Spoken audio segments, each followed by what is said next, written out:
হরে কৃষ্ণ। আজকে সাংখ্যযোগের 63তম শ্লোকটি শুনুন।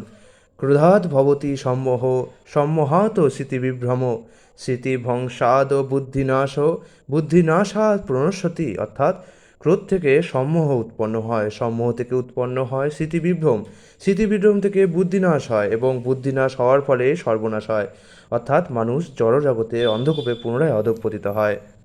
তাৎপর্য প্রভুপাদ আমাদের দিয়েছেন, শ্রীল রূপ গোস্বামী আমাদেরকে নির্দেশ দিয়েছেন, ভগবত ভক্তির বিকাশ হলে ভক্ত বুঝতে পারেন সব কিছু দিয়েই ভগবানের সেবা করা যায়।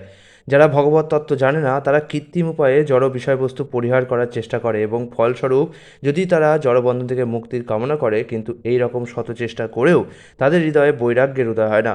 তাদের তথাকথিত বৈরাগ্যকে বলা হয় ফল্গু অর্থাৎ অসার।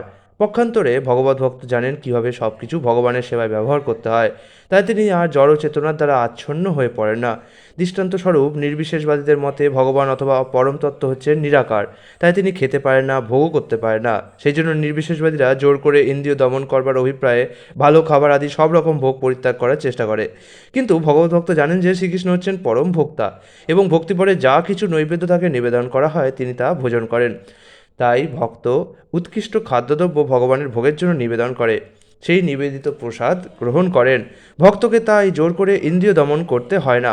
এভাবেই ভগবানকে নিবেদন করার ফলে সব কিছু পবিত্র হয়ে ওঠে এবং সেই ভগবত প্রসাদ গ্রহণ করার ফলে অধঃপতনের আর কোনো সম্ভাবনা থাকে না।